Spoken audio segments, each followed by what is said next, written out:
Alright, welcome back to my channel. Today we have the 1973 RT 440 in the garage. We are going to do a teardown on it. This is not going to be a full restoration, it's just going to be take it all apart, redo whatever needs to be done to make it reliable. Don't have to restore everything.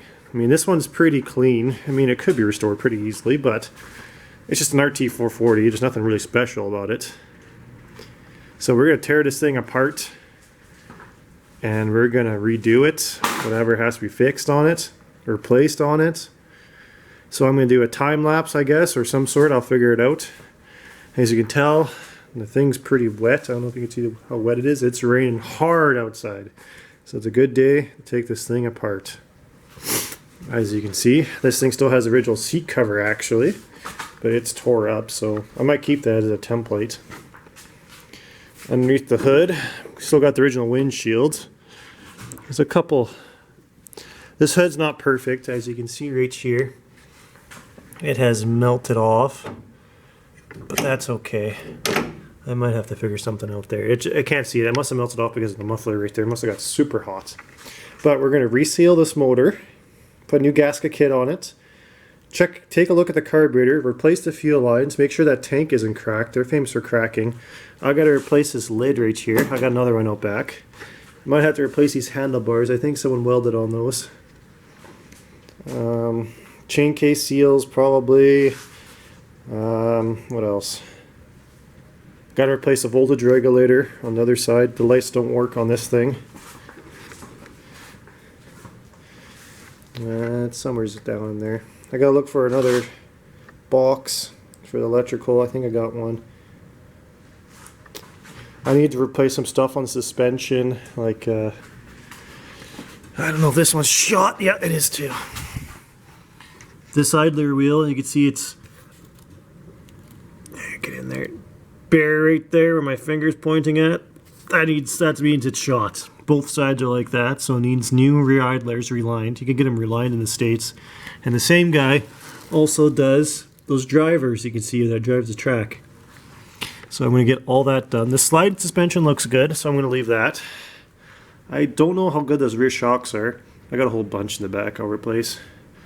There's like little foot grips there that you put on.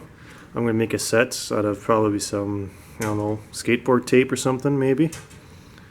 Or someone repops them. I have to take a look into that. I mean, this sled runs and drives.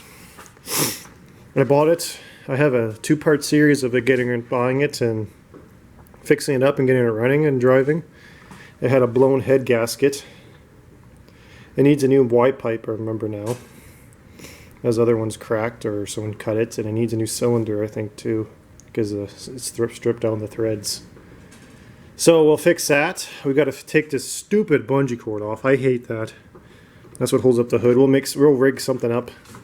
I'm thinking I might go from here to here with the two wires and a spring into something. I might rig something up there. It needs a new drive belt too. New seat cover. I think I might have said that already.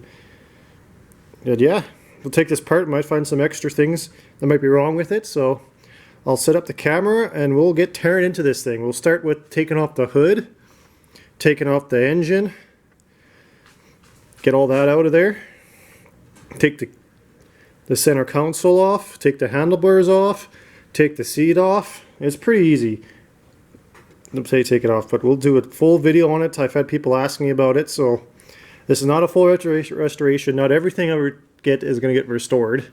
Majority of it is probably, but I'll try to in my lifetime. But I'll try to take videos of all sleds. Everyone seems to be interested in the sleds. So let's do this. Alright, the first thing we'll do is take off the hood. You need two 7/16 bolts right there's 4 of them here. Taking off the hood would probably be the easiest thing. Get that out of the way so it's not flopping down on you. Then probably take off the ductwork and stuff. So we'll take all this off here.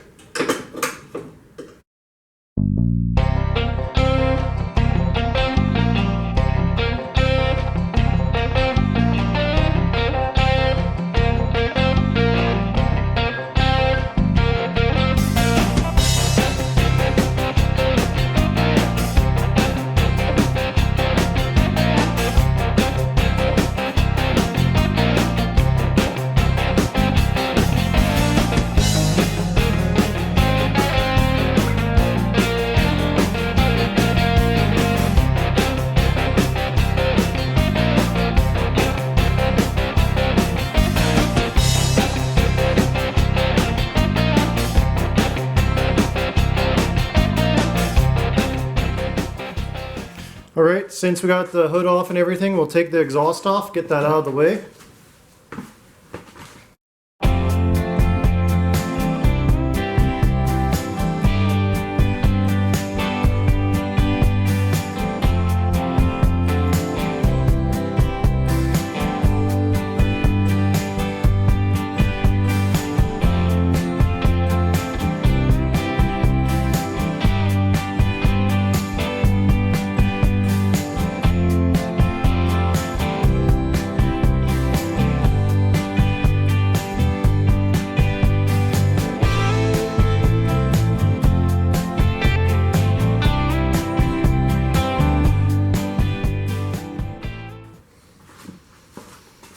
Alright, so we got the muffler off and stuff. That was a pain. There's a spring down below where the pipe extends down to the track. I had to take the clamp between the two mufflers apart, there's two springs. Then take the Y pipe out to get to the springs at the bottom there, the one spring, then it popped out. I had to figure that out for a while. So we'll get the clutch off next. Get this all off here. There's supposed to be a wing nut here and a couple springs you pop out of there, or cotter pins. But this one has a nut, so it must have lost it. So we'll take it all apart, get that out of the way, then we can get to the engine.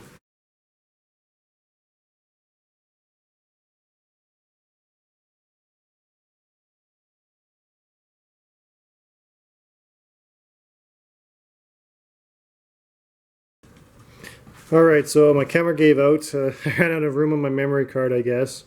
So I got it all good. So there's a couple bolts down there, and there's a big one right there I took out. And there's two back here. That's the only thing you missed me trying to figure out how to get these out. They're 5/8 bolts, or no, 11/16 I think. I could be wrong. Nope, sorry, 3/4. 3/4 inch one. So the only thing I left to do now is unplug the electrical, I think. Just the main harness right there on the engine. It's got a, there we go. Simple as that. Try to wiggle it past the drive belt. I just might cut it off, honestly. It's wore out. And this throttle, not throttle cable, but this guy right here.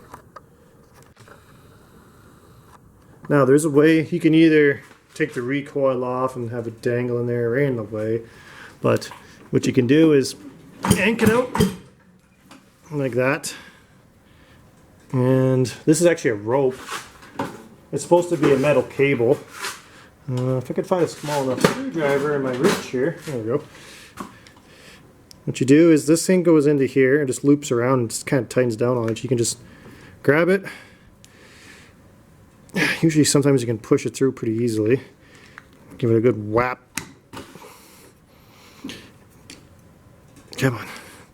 This is a rope on here, so this is a little different. Sometimes you could put like a pair of vice grips or something, or not. Come on, just about. There we go. There. This comes out like that. It's all it is just this little piece that wraps around there. So you can let go of that, put that aside. Hold on to your rope, or have something. I should have grabbed something, but that's okay. And we'll just reel it back here. We'll put a knot in it, because this recoil is still good. So we replaced it with a rope. And there, that's it. Things are pretty easy to take off. Now let's grab a recoil and we'll put it somewhere safe. Alright, so I got to take out the engine. We'll fight this behemoth out of here. Alright, so we'll fight this engine. We'll take this old 440 out of here. It's got to take one grounding wire off the engine there. And I think just wiggle it around the pulley, the drive belt and stuff, and we'll get it off.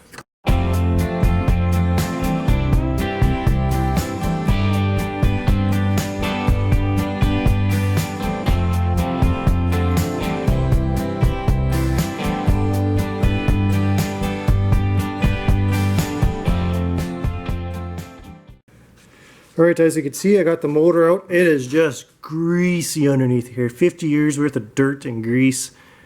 all underneath of there. There's the voltage regulator. Those starburst ones, they always gave out. Alright, I just cut the ground wire off. That's actually not even factory. I don't know why someone ran aground there. Yeah, I was going to grab all the little motor mounts and we're going to mount it onto the motor here. I noticed there's a huge crack right on the shield.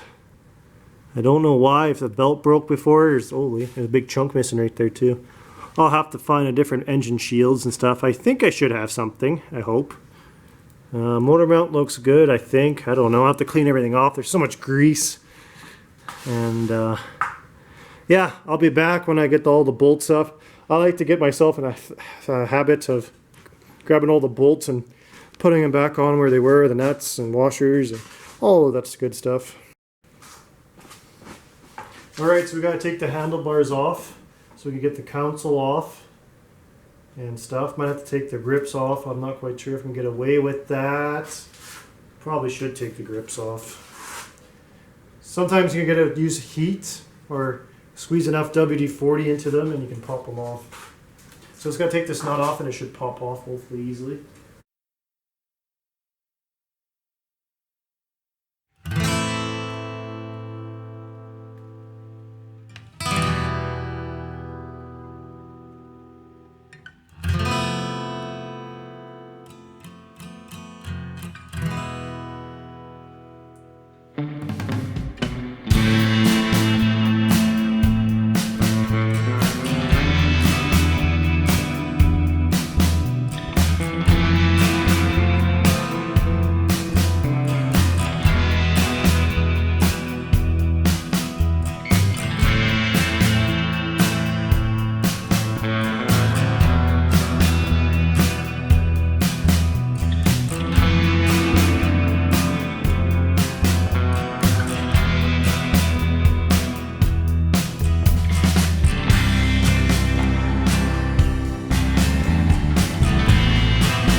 Alright, we got the tank cover off, the dash, or we want to call it.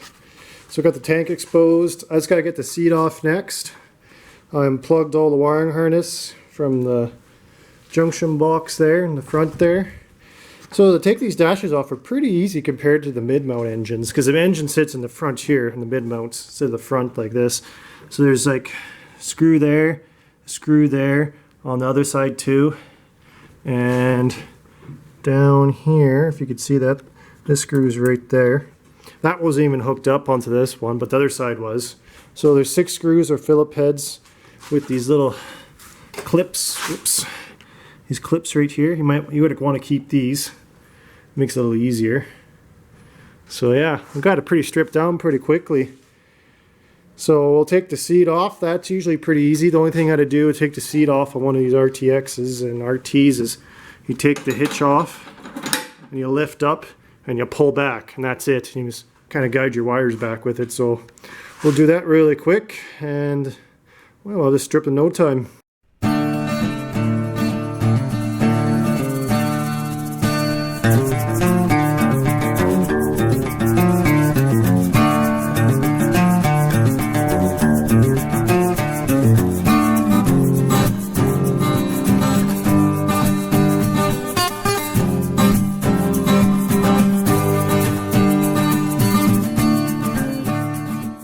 Well, I got the seat off and I learned something new. I have never taken apart a mid-mount, or not a mid-mount, a front-mount Skiroule before. I've only taken mid-mounts before. And they just slide into these little clips on the seat here. Great there, they slide into those. Then on the back here, there's a hitch thing that sticks out that hooks onto the rear hitch, which is a nice design. Well, this one didn't have it. These ones have the bolts coming up with that grab into there. Well, as soon as I figured that out and I spun on them, they pretty much just broke free because the wood's so rotted and dry. So that is something I did not know of. On the 17-inch wide track Skiroules, they're bolted from the bottom, and on the 15-inch wide tracks, they have a little metal piece that comes up to here and it slides to the hitch and uses little slots to hold the seat in. But look at all the goodies we found here. Found some bolts, screw, a nut behind this, underneath this little gap here. So now we can take the gas tank out, get rid of that stinky gas.